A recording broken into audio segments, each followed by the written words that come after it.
We've got another Lion Legends segment for you. Benjamin Ray with you, joined today by former UNA women's basketball player from 1997 to 2000, a Hall of Fame member back in 2017. We're talking now with Becky Mauck Gentry. Becky, how are you doing? Where are you at today? And just give us an update on how things are going for you.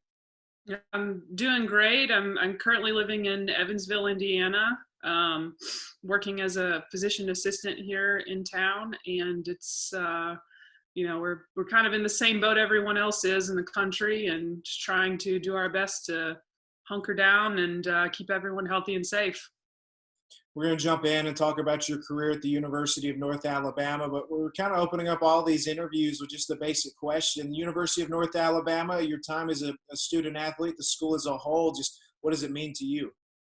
Well, obviously I look back on UNA with very fond memories. There's not a time in my 4 years there that I have anything negative to say or to think about, all the way across everything as far as being a student, campus as a whole, the community, and the women's basketball program.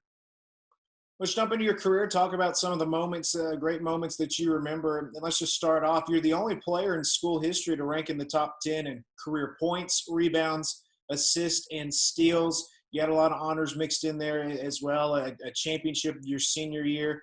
Looking back at this point at your 4 years at UNA, what's it back looking back at a lot of that success?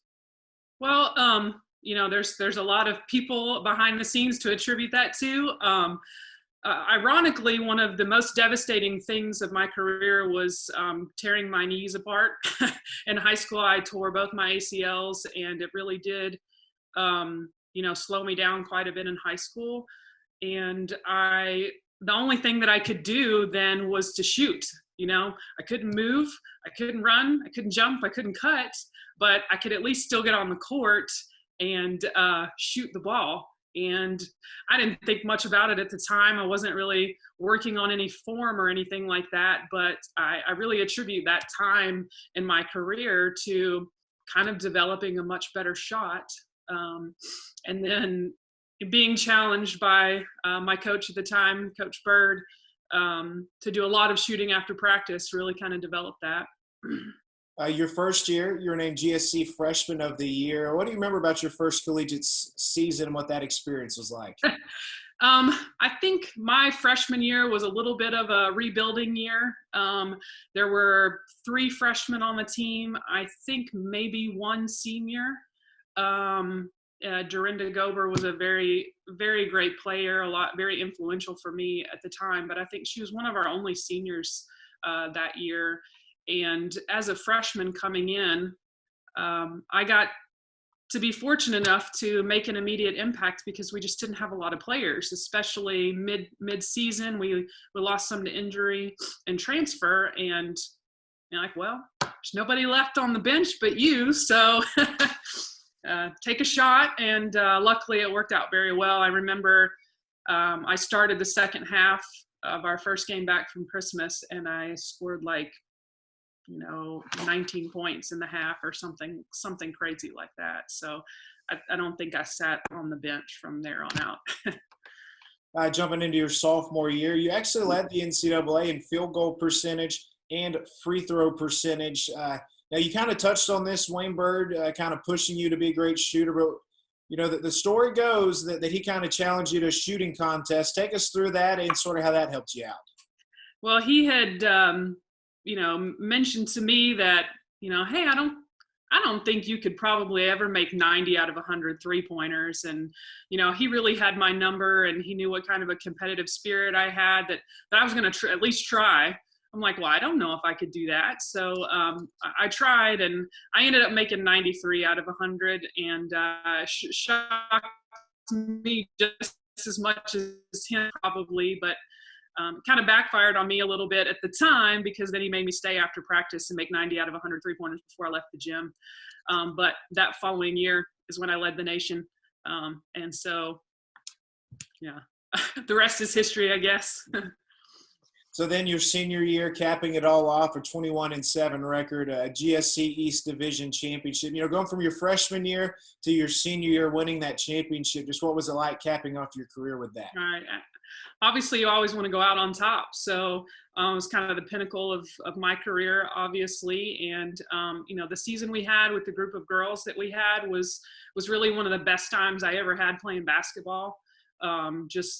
We all really gelled, got along well, and had such a successful season that, again, it made it very special to me to be able to go out ultimately as a team, on top.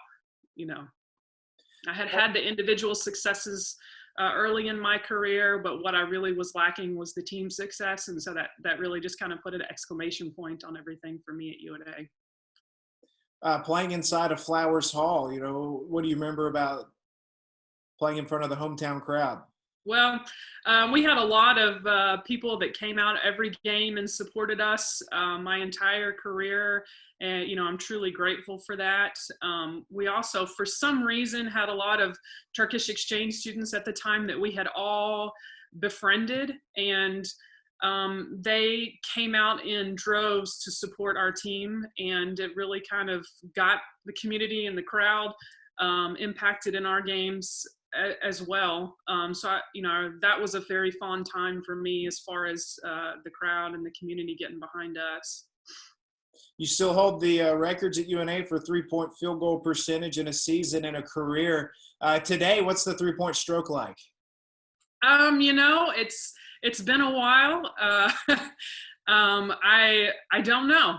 I haven't shot a three-pointer, and I couldn't tell you how long, but I did come back to one of the alumni events, and I was 6 months pregnant last year, and they said, hey, we want to put you in a free throw contest. And I said, okay.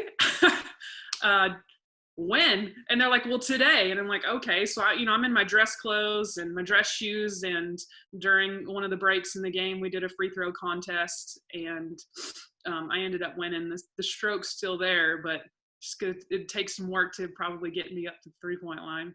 They say shooters never forget that shooting stroke. Becky, thank you for taking the time to talk with us. Thank you so much, Benjamin. Appreciate it.